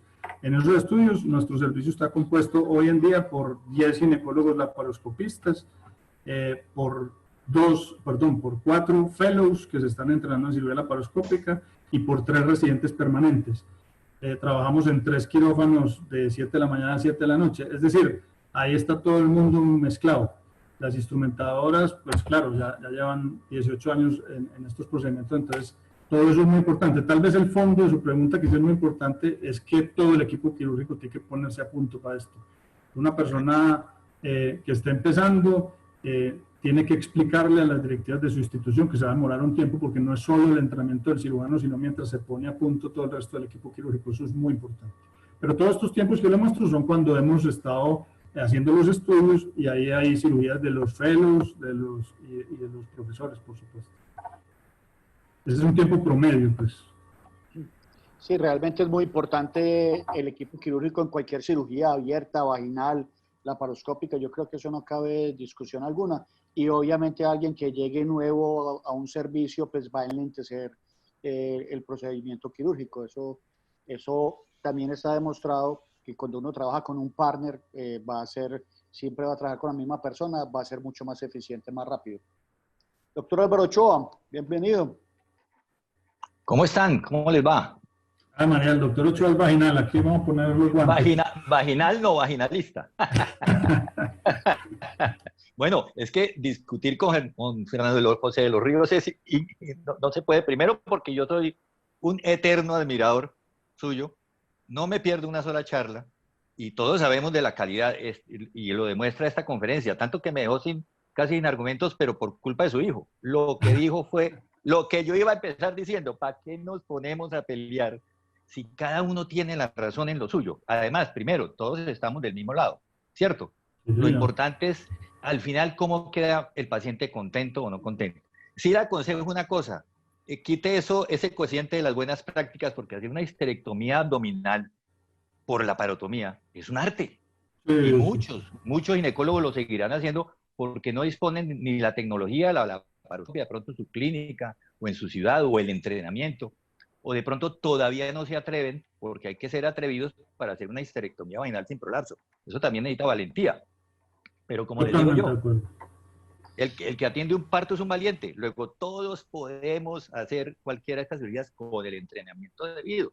Pero bueno, la histerectomía abdominal no deja de ser una maravilla. Me quedaron dudas en los estudios que presentó, hay buenísimos, pero sobre todo en la parte que dice que después de la experiencia, pues se rebaja el tiempo quirúrgico más o menos como 10 minutos. Yo creo que eso no es como significativo, ¿no? 10 minutos de diferencia después de que la experticia se vuelve mucho más adecuada y se logra bajar el tiempo quirúrgico, creo que unos 10 o 15 minutos. Así le entendí, ¿no? Pero no me parece significativo, pero bueno, no deja de ser un estudio muy serio. La estadía posoperatoria, sí, yo creo que por la paroscopia es más fácil dar salida a una paciente, pero yo creo que yo he tratado de hacer lo mismo en la histerectomía vaginal, pero terminé preguntándome, ¿se justifica darle salida a una paciente en vez de tenerla controlada una noche, tengo las posibilidades quirúrgicas de su seguro, de su EPS o de su seguro privado, por mis coronarias y obviamente por las del paciente, pues yo quiero tenerla vigilada porque no falta la que ocasionalmente uno llega al día siguiente a darle salida, doctor, está hipotensa, pálida, el abdomen está distendido, tenga para que lleve. Y eso en la casa es un peligro, sobre todo en las primeras 24 horas, donde no podemos de pronto descubrir a tiempo esa complicación. Lo de las disfunciones, pues es un estudio también que me parece cuestionable, es difícil por un cuestionario de esos hablar de disfunciones, pero no le preguntaron una parte que es importante, cómo siente su vagina, la amplitud de su vagina. Los otros no investigaron ahí si hay prolapsos sintomáticos. Esa parte en la histerectomía laparoscópica casi nunca la miran. Hacen la laparoscópica y dejan el prolapso a veces o hacen una simple una perinoplastia y se acabó el problema. Yo creo que cirujano laparoscopista que haga también piso pélvico es un mago, es una maravilla. Entonces, porque entiende desde arriba y desde abajo. Y a propósito, en eso sí te controvierto, por vía abdominal o laparoscópica, acuérdate que cuando una fascia, la fascia pubocervical se desprende del cervix, se retrae mucho. Y por vía laparoscópica abdominal, yo nunca he visto que la rescaten. Tendrían que despegar esa vejiga hasta el fondo para ver la fascia retraída. Los defectos paravaginales. El defecto paravaginal único, sencillo, que es el que yo llamo único, que uno ve por vía abdominal cómo se desprendió del arco tendíneo, ese defecto es asintomático, ni se justifica repararlo porque por ahí la vejiga no se va a salir. Pero cuando ese defecto paravaginal se combina con un defecto transverso, la fascia se retrae muchísimo, pasa por debajo de la vejiga, estoy hablando con la visión por la parotomía, ¿no? O por la paroscópica. Se pasa por debajo de la vejiga se prolapsa hacia afuera, una situación grave. Y yo no he visto nunca un laparoscopista que retire la vejiga, rescate la fascia, ponga los puntos en el arco tendíneo y luego busque el cervix o la cúpula en caso de que sea histerectomizada para poder repararlo. Nunca, no lo hacen. Por eso las reparaciones laparoscópicas de los defectos paravaginales creo que ya no se hacen porque no dieron buenos resultados, buenos resultados porque no los buscan, no los sabemos buscar porque es difícil, habría que retirar la vejiga. Por eso creo que la reconstrucción del anillo pericervical, eso lo cuestiono porque en la mayoría, cuando cortan la vagina, están cortando pura vagina, ahí la fascia no está ahí, está retraída, está hacia abajo, no la vemos. En todo caso, bueno, aquí nos quedaremos discutiendo toda la noche, pero estamos del mismo lado. Yo lo admiro, yo estoy seguro que usted admira, por ejemplo, a tantos vaginalistas que conoce y terminamos todos satisfechos de nuestro trabajo, enamorados de lo que hacemos, pero sí les suelto esto. Yo también dicto cursos, hago diplomados y de pronto un médico que venga aquí 5 o 6 días a hacer histerectomías vaginales sin prolapso, es más reproducible su enseñanza, su aprendizaje, que una laparoscópica porque necesita, creo que, como un año de entrenamiento, creo, un fellow, algo así. En cambio, la vía vaginal requiere menos tiempo de entrenamiento. Creo que sí es más económica, muchísimo más económica, creo que es más rápida, pero para mí la rapidez, o sea, ni pienso en eso. Ni pienso en eso porque lo importante es el final feliz. Y creo que sí es multicompartimental la vía vaginal. Yo por la vía vaginal puedo hacer la histerectomía, miro qué defectos tiene y los puedo corregir inmediatamente. Pero volvemos a lo mismo de su hijo, que es un genio. Es un genio definitivamente. Dígale que lo felicito, que me quito, no tengo sombrero, pero que me quito las gafas ante esa respuesta tan sabia. En todo caso, un abrazo y felicitaciones. Felicitaciones. No, muchas gracias a usted por sus aportes, doctor. Sí, no, hay muchas cosas para discutir. Cuando la indicación es prolapso, por supuesto que hay muchas otras cosas para evaluar. Y habría, pues, aquí tema para otra conversación larga y espinosa. Sí. Pero, digamos, esto es en general, para la práctica general, por otras indicaciones como esto. La visualización del anillo pericervical que yo creo que tenemos por la laparoscopia es mucho mejor. Vamos a ver si se comprueba la teoría en prolapso de cúpula posterior a histerectomía. Esa es la teoría, no en los otros prolapsos, por supuesto.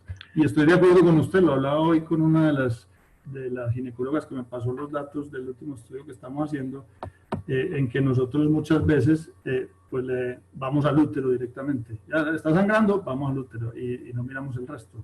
Tenemos esa falla, pero le prometo que la vamos a corregir. Yo creo que tenemos un error, yo creo que nosotros tenemos un error grave al hablar de entrenamiento. Y es porque siempre que hablan de comparación de histerectomía vaginal e histerectomía laparoscópica, hablan de la dificultad para entrenarse en histerectomía laparoscópica. No, la dificultad no está en la histerectomía laparoscópica. La dificultad está en la laparoscopia, en que no saben utilizar, no tienen estereotaxia, etc. Entonces, si yo cojo un cirujano laparoscopista y le enseño a hacer una histerectomía, también el N que va a necesitar para hacer la histerectomía va a ser muy poca, ¿cierto? Yo me he metido a hacer hernias diafragmáticas con colegas allá en la clínica Soma para ayudarles, pues, porque están, sí, y uno puede desenvolverse fácilmente si ya hace la laparoscopia. Entonces, no se trata de la cirugía, la histerectomía laparoscópica vaginal, no. Lo que pasa es que como todo el mundo hace cirugía abierta, pues, si usted coge una persona que no sabe hacer cirugía abierta y lo va a poner un punto vaginal, tampoco lo va a poder poner y se le va a demorar mucho más. Entonces, no es la histerectomía no es una cirugía difícil. La histerectomía, obviamente, hay histerectomías muy difíciles, pero en promedio, en la gran mayoría de las histerectomías, uno las puede resolver en menos de 40 minutos. Y uno, pues básicamente, por vía vaginal también tiene muchas cosas que son puntos ciegos, donde la gente pasa unos puntos bastante que hemos conversado, y tampoco es tan fácil de ver pues la gente a veces no entiende bien los planos cuando está por vía vaginal, porque no se entiende bien el nivel 1, nivel 2 y nivel 3 cuando están metidos allá. Ya sé que el doctor Ochoa va a pelear, pero usted lo ve porque usted está experto. No.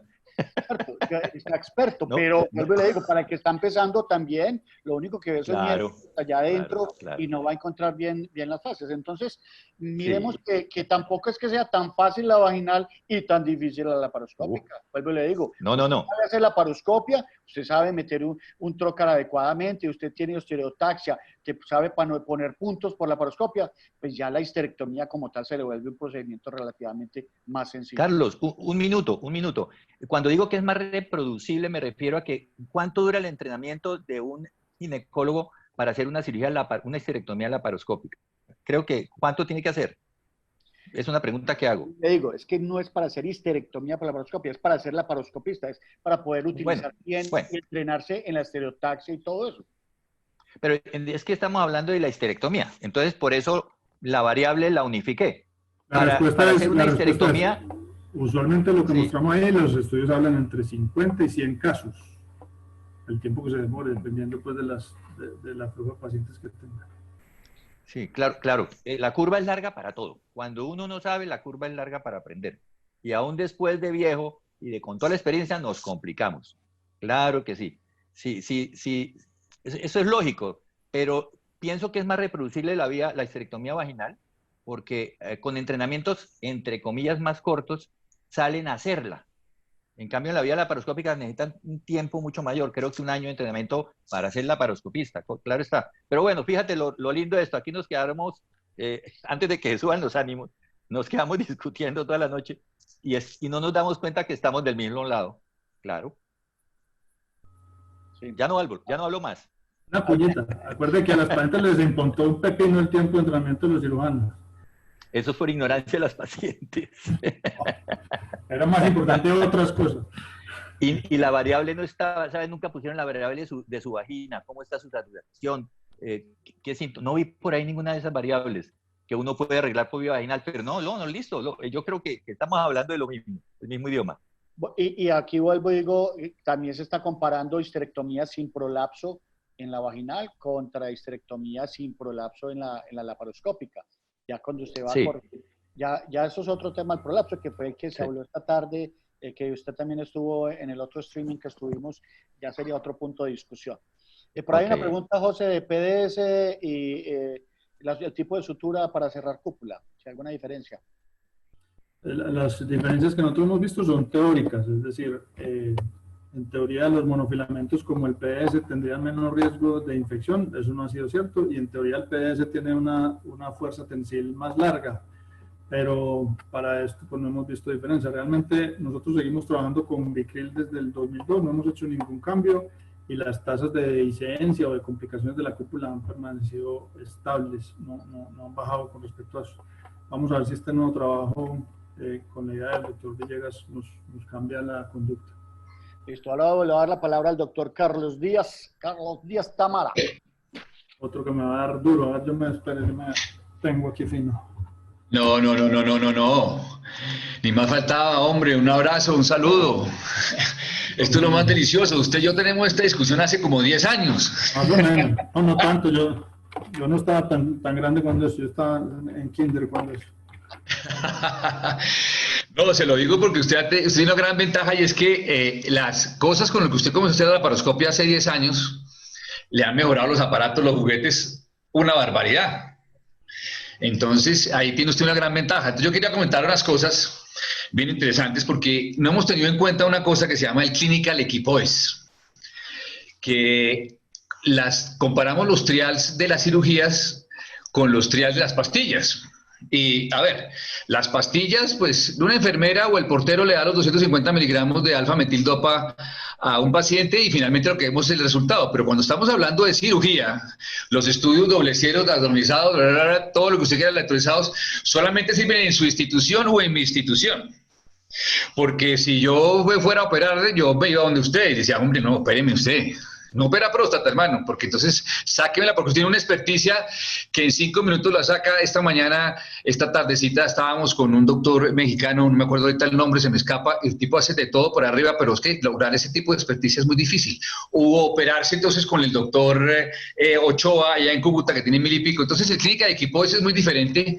Y entonces, esa encuesta conmutativa, es muy paisa, por cierto, porque la idea es que aquí estamos en el mismo lado y es como para discutir, como para pasar rico acá. A ver, aquí tenemos 136 personas pendientes a ver qué vamos a decir. Estamos del mismo lado, que es el lado de la paciente. Punto, ¿no? Que es una buena frase de Alvarito. Entonces, no es tan sencillo decirle a una paciente, no, señora, es que usted, ¿qué prefiere? Una cosa en que el cirujano necesita expendirse mucho, que sea costoso para el sistema. Eso no tiene por qué contestar la paciente eso. El único punto de su encuesta que le sirve a la paciente es lo del dolor. Entonces, digamos, la paciente no debe elegir la vía de la histerectomía porque eso nos corresponde a los médicos. Pero sí es importante discutir que si estamos hablando del sistema de salud que no tiene plata infinito y que entonces, claro, yo también si pudiera operarme con un robot, pues lo haría. Y no todos nos podemos operar en Cleveland Clinic. Nosotros estamos haciendo un trabajo y estoy tratando a ver si puedo compartir, porque le dije a mi residente, estoy que lo ahorco, porque mándeme unas buenas fotos del trabajo que estamos haciendo sobre casi 1000 y pico de histerectomías, comparando el peso con la morbilidad, y la conclusión que llegamos que después de 500 ya usted puede escoger lo que sea. Entonces, lo que yo quiero decir es, básicamente para resumir, uno, que es muy importante el peso uterino para definir un poco la vía. Pero estoy de acuerdo con usted, la vía en espanas expertas y bien hecha como todo es igual vaginal que laparoscopia. Estamos de acuerdo. Eso no hay ninguna diferencia, no hay ninguna discusión. Por donde lo mire, que se demoró un poquitico más, que se demoró un poquitico menos, etcétera, etcétera, no. Entonces, si el doctor Carlos Buitrago me permite compartir pantalla para mostrar 3 cosas del trabajo y el algoritmo que nosotros tenemos en aras de discusión, ¿no? Aquí no se trata, aquí estamos como en la cueva en Barranquilla, nadie tiene la razón. Pero estamos hablando, pues, para hablar, para pasar el rato, porque estamos aquí. Yo estoy No. Nadie tiene la razón, no. Todos tienen un poquito de razón. Un poquito de razón, eso, su hijo es sabio en eso. Entonces, si me permite, a ver si creo, no sé si están ya listas las diapositivas, pero voy a compartir pantalla, si el doctor Carlos Buitrago me permite, para mostrar el algoritmo que nosotros usamos en el hospital. Bueno, ahí creo que lo estamos viendo, porque mi residente me pasó eso como un tiro y me dijo, venga, pero lo cogí así. Entonces, bueno, esto es para hablar de lo que se llama el Clinical Equipoise, que es un principio, digamos, de incertidumbre, porque en los trials de cirugías, pues hay que ver es quién opera, ¿no?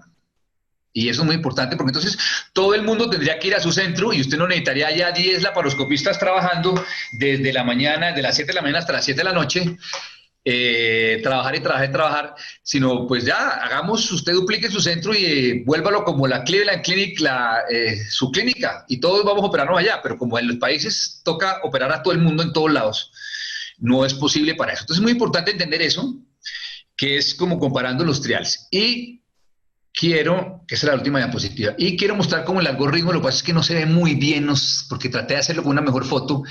Entonces nosotros tenemos, bueno, esta es la idea que nosotros hacemos. Usted va a decir una histerectomía. ¿cierto? Y si tiene un problema de una valoración con una duda, va a oncología. Y luego, si usted decide que va a evaluar la vía vaginal, es decir, según las recomendaciones de la COG, de Cochrane y de la mayoría de las asociaciones, dice, piense primero en la vía vaginal. Pasa acá, ¿cuándo la vía vaginal es óptima? Porque es importante decir, y cuándo la laparoscópica es óptima. Como es igual en morbilidad, ¿estamos de acuerdo? O el tiempo quirúrgico o sangrado o dolor o satisfacción sexual o lo que le quiera mirar por arriba o por abajo, entonces usted diga, bueno, ¿tiene una buena movilidad uterina? Sí.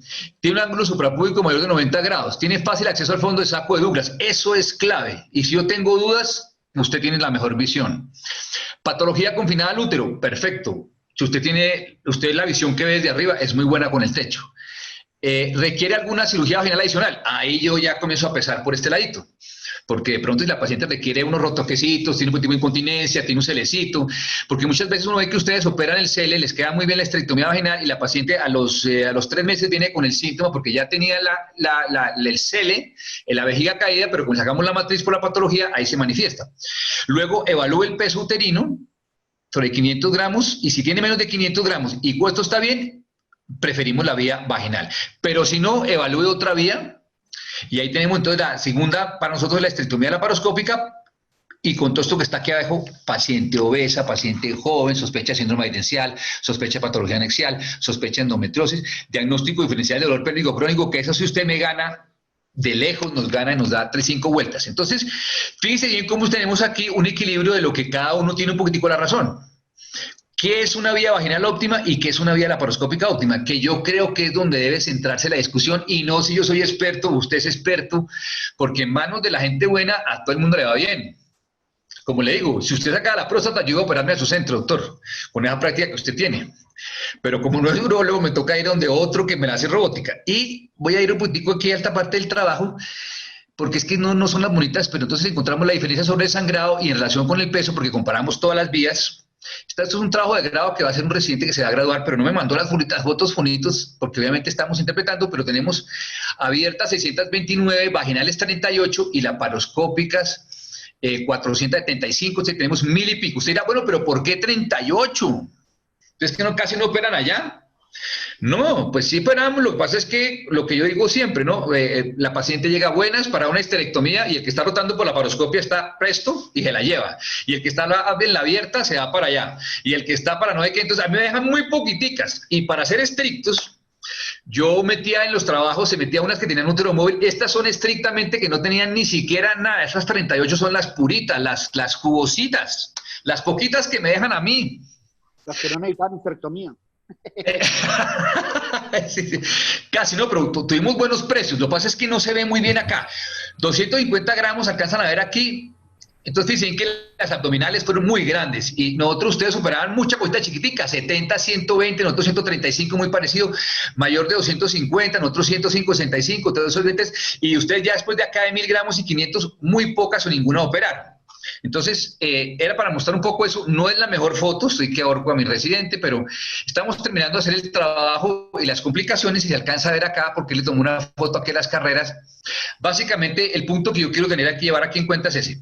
Si el útero es de mayor de 14 semanas o 15 semanas, realmente es para pensar muy bien en la vía abierta, en general en un sitio que no es de expertos.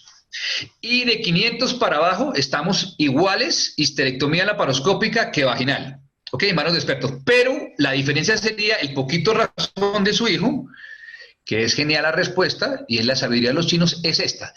¿Cuándo es una vía vaginal óptima y cuándo es una vía laparoscópica óptima? Y eso es lo que dejo acá para seguir la polémica. Ya entrego la pantalla. Lo otro, doctor Carlos Tocayito, es que nosotros también hemos visto que 500 gramos no es una buena medida, o sea, no dice mucho, porque hay unos 500 gramos a expensas de patología muy en los cardinales y muy hacia las uterinas que son muy anchos y dificultan, y hay úteros que son muy grandes, pero se terminan siendo histerectomía supremamente fácil. Entonces nosotros, pues por lo menos yo sé que muchos de nosotros no evaluamos tanto el peso, sino que miramos es la capacidad que tenga uno de entrarle a las partes de las pelvis donde coge uno la uterina y uno después de que coja la uterina está ganado, ¿cierto? La accesibilidad, yo estoy de acuerdo con usted. Hay gorditas deliciosas y flacas jodidísimas y complicadísimas. Entonces, no todo es el peso, ¿no? Pero le voy a decir una frase también muy bella que dice Octacilio. Dice, si Dios fuera ginecólogo, él sería vaginalista, porque por alguna razón puso más cerca las arterias uterinas de la vagina que del abdomen. Ahí dejo el comentario, así que usted me viene con cosas grandilocuentes, pero por divertirnos, porque estoy de acuerdo con usted, es igual, depende del experticio suyo, pero como para poner un límite, para que la gente entienda un poco, ese útero, que es de más o menos 14 semanas, ya depende de su experticio. De ahí para arriba ya no hay manera como discutir porque ya realmente también yo puedo sacar úteros de 2 kilos y qué, como para demostrar que soy un berraco, ¿qué? Y usted también se puede demorar morcelando un útero de 2 kilos, pues también lo puede hacer, pero eso no tiene sentido en el sentido práctico de un servicio de salud. Yo, si fuera dueño de una EPS, entrenaría a la gente en vaginal, le daba el equipito y a sacar matrices boleando, que yo me llenaba de platica, porque es mucho más barato. Voy a darle la palabra a alguien que es muy objetivo, que es muy racional y que no pone afecto a las cosas. Que es alguien que ya habló del doctor José de los Ríos, a quien queremos mucho y es una gran persona, una persona muy inteligente, a quien yo quiero mucho, el doctor Eduardo Serna. Doctor Serna, tiene abierto el micrófono. Gracias, Carlos. ¿Me están oyendo? Perfectamente. Bueno, yo quiero pues felicitar a José, no solamente por la presentación, sino porque aparte de que la presentación tiene la capacidad de liderazgo, porque un liderazgo en montar una empresa como esa es bien difícil. Y segundo, pues porque escribe. Solamente quería hacer 2 comentarios que me parecen importantes. Yo creo que la parte clínica ha sido muy bien discutida y fue muy bien manejada por el doctor Díaz y los otros que hablaban de la vaginal. Y es que hay que definir cuál es por vía vaginal y cuál es por vía laparoscópica, y fueron muy claros. Yo solamente quiero aportar 2 o 3 detalles desde el punto de vista epidemiológico y decirle a José que por qué las diferencias de los metaanálisis de Cochrane versus los de Sander. Hay que ser cuidadoso en esa interpretación porque precisamente Cochrane, digamos que es un poco más cuidadoso en la evaluación. Si se dan cuenta, de pronto no lo vieron porque no les gusta el tema de la epidemiología, pero el metaanálisis de Cochrane no tiene muy en cuenta uno de los de trabajo de Sander. Y es que si ustedes se dan cuenta en un concepto que es demasiado importante en los metaanálisis, es lo que se llama la homogeneidad y la heterogeneidad. Cuando Cochrane encuentra que hay heterogeneidad, trata de no tener en cuenta los trabajos que generan la heterogeneidad. Entonces el metaanálisis de Cochrane es mucho más homogéneo, por lo tanto tiene un poco más de peso. Si tú revisas en algunas de las cosas que demuestra la diferencia Sanderberg, son muy heterogéneos. Si ustedes tal vez no lo vieron, pero la I se llama la I precisamente de Cochrane, y es que cuando hay un trabajo muy heterogéneo hay que ser muy cuidadoso en sumarle. Entonces, por eso es como tratar de explicar por qué se encuentran esas diferencias. Y lo otro que quiero hablar desde el punto de vista epidemiológico es que hay que ser crítico en que un metaanálisis es la cúpula de la epidemiología. No, los metaanálisis ayudan cuando usted tiene RCTs tal vez que no logran encontrar la diferencia porque los tamaños muestrales son buenos. Pero hay una discusión muy grande entre los epidemiólogos y es si es mejor un metaanálisis o es mejor un estudio clínico aleatorizado doble ciego bien hecho. Yo personalmente creo que es mejor un estudio clínico aleatorizado bien hecho con un buen número o un metaanálisis versus un metaanálisis que sea homogéneo. Entonces simplemente quería aclarar eso. Y con respecto a los costos, pues por eso el de Sanderberg muestra que pueden ser iguales, pero es que si ustedes miran la heterogeneidad del de Sanderberg, el AI dio casi del 100% de Cochrane, o sea que hay que ser muy cuidadoso. Entonces, después de decir esto desde el punto de vista epidemiológico, pues volveré a decirle a José que siempre lo he felicitado, no solamente por su capacidad personal, su capacidad de liderazgo, sino también por su capacidad de producción. Muchas gracias y te agradezco mucho haber sido en una época parte de tu grupo? Lo mejor es que sigue siendo parte de mi vida siempre. O sea, estamos hoy muy melancólicos, tal vez porque es viernes a esta hora, pero hay una frase que dice, a medida que uno crece, los altares se van quedando solos, ¿cierto? Las personas que uno admiraba cuando chiquito, pues uno va viéndole las cosas. El doctor Cernán nunca se ha caído de ese altar en mi concepto, de manera que estas palabras son muy valiosas para mí. Gracias. Oh, José. El doctor Serna es una persona que queremos muchísimo en nuestro medio. Y yo, Carlos, pues, todavía me acuerdo cuando me pusiste en esa cosa de darle madera al papiloma, ¿te acordás? Cada vez que te veo me acuerdo. Muy analítico, pero usted es muy Claro, analítico. pero claro que de todas maneras no sobra decir, a pesar de todo lo que le envié ahí, que esto es fuego amigo, ¿no? Eso se llama fuego amigo. Claro, es lógico. Quería decir que me parece que, pues yo iba a decir eso también que Eduardo está diciendo, y es que nada más hermoso que alguien que presente un tema y cada pregunta la esté contestando con un trabajo propio. Eso no lo tiene nadie, eso lo tiene muy poquita gente en la vida. Y José, me quito el sombrero, eres grande y has hecho grande la laparoscopia aquí. No, Carlos, eso, pues, nuevamente, eso no soy yo, eso es el gran equipo que yo tengo al lado. Yo sin ellos no estaría ni aquí ni en ningún otro sitio. Es la unidad. Yo que me trasnoché con usted llenando papelitos para mandar los trabajos y usted se quedaba solo haciendo los trabajitos, yo doy fe de que sin esa cabeza no hubiera llegado la cola. Bueno, dediquémonos a la academia. ¿Hay más preguntitas o no? Más preguntas, sí. Alexander Rodríguez quiere hacer una pregunta. El doctor Alexander Rodríguez, ginecólogo, oncólogo, presidente de Asagio. Doctor Alexander, tiene abierto el micrófono. Buenas noches, Carlos. Muchísimas gracias. ¿Me escuchan? Sí. Perfecto. Bueno, José, felicitaciones. Obviamente la charla es excelente. Yo no tengo ninguna duda que entre la laparoscópica o la vaginal, una de las dos debe ser mejor. Y precisamente para allá va mi punto, porque la discusión gira alrededor de cuál puede ser mejor. Yo creo que las dos son mejores, una un día y otra otro día. Y son mejores porque son la mejor opción para la paciente. Y lo que a mí me parece un poco todavía que me duele un poco es, en Colombia creo que las histerectomías abiertas están alrededor del 60%, si no me equivoco, de pronto un poquito más, tal vez. 75. 75. En Brasil son creo que el 80 o el 90%.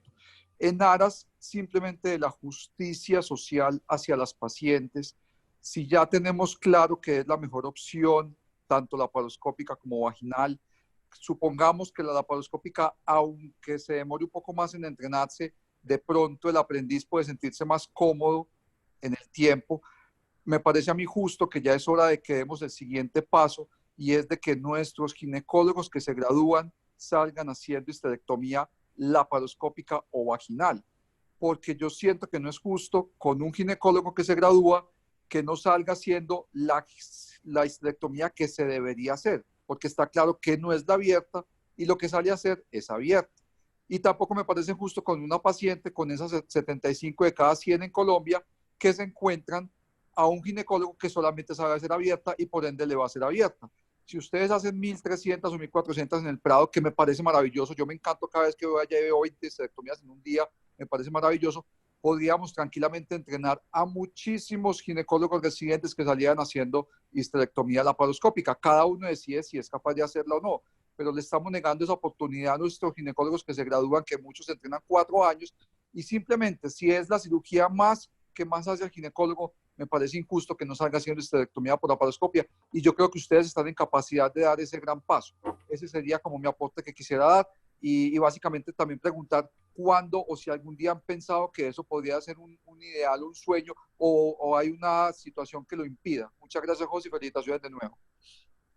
Vale, gracias a vos por el aporte. No, ese de hecho ha sido el sueño del que fundó todo esto aquí en Medellín, que no fui yo, pues obviamente es el doctor Juan Gonzalo Ochoa. Él siempre ha querido eso. ¿Qué nos limita? La curva de entrenamiento prolongada. Es que hacer 50 a 100 casos no lo logra un residente que lo mandan a rotar 2 meses, ni siquiera en nuestro servicio, pues. Entonces, ese es el límite, porque otra cosa es darle patente de corso a una persona con el entrenamiento inadecuado para que salga a hacer daños. Eso tampoco nos parece bien. Por eso se creó la necesidad del fellow, con el que nosotros hemos acompañado este proceso desde el principio, desde el 2012, creó primero el del CES y luego pues el de AGL, porque vemos la necesidad y es nuestro deseo que cada vez más gente se entrene en esto. Esa es la razón de por qué nosotros admitimos gente en nuestro servicio para entrenamiento permanente. Pero un residente, hasta que no haya algunas modificaciones, yo creo que en los currículums, algunas universidades ya han empezado a dar el paso del cuarto año de las residencias y siempre hemos pensado que en ese cuarto año los médicos ya podrían estar más enfocados por alguna de las áreas y sus especialidades y pedir una intensificación en ese tipo de cosas. Por ahora ha sido más el sistema el que nos limita, pero la intención siempre ha estado. De hecho, pues yo puedo decirte que ahí en el Prado han estado más de 70 personas de toda Colombia en entrenamiento. Son pocas, pues para la cantidad de gente que nos falta por entrenar, pero el esfuerzo se ha hecho y lo seguimos haciendo. Somos unos convencidos de que esto hay que replicarlo. Es la razón de por qué nosotros tenemos docencia en nuestra institución. En ese sentido es muy peligroso el see one do one. En la paroscopia uno no puede ver una y tratar de hacerla, no le da la curva, que es lo que ha pasado y mucha gente lo ha experimentado en carne propia. Realmente yo pienso que estamos lejos de haber hecho una reforma en los programas de posgrado. Lo que pasa es que eso depende de las universidades. Yo pienso que la residencia hoy de 3 años es poca, se queda corta, los muchachos salen sin hacer nada. Son 2 años y 3 meses de obstetricia y solamente son 7 meses de ginecología. Y en 7 meses quieren aprender piso pélvico bien hecho, laparoscopia bien hecha, mama bien hecha. Ya sabemos que hay muchas subespecialidades que no da. Entonces, lo otro que se ha planteado en algunos escenarios es la separación de la ginecología y obstetricia. Son realmente especialidades un poco diferentes en el sentido de la práctica, la forma en que se opera, el abordaje, etcétera. Entonces, una persona que haga 3 años de ginecología pura sí saldría muy bien entrenado, ¿cierto? Muy bien. Si no hay más preguntas, entonces creo que ya son las 7:30. Es hora de que todo el mundo vaya y que estamos en Ley Seca. Feliz Día de la Madre para todas las que son madres. José, muchísimas gracias. Te aprecio mucho y eres grande, eres grande. A Álvaro Ochoa, Carlos Díaz, Eduardo Serna, Carolina Cifuentes, que creí que iba a conversar, no me quiso hablar. Pero a toda la gente que nos acompañó, muchísimas gracias. Y los espero entonces el martes entrante a las 6 de la tarde. Martes entrante, el mismo link, 6 de la tarde. Muchísimas gracias, muy amables. Gracias a todos, muy amables. Feliz noche. Gracias. Gracias, tocayo. Bueno, doy por terminada la sesión. Gracias, feliz noche.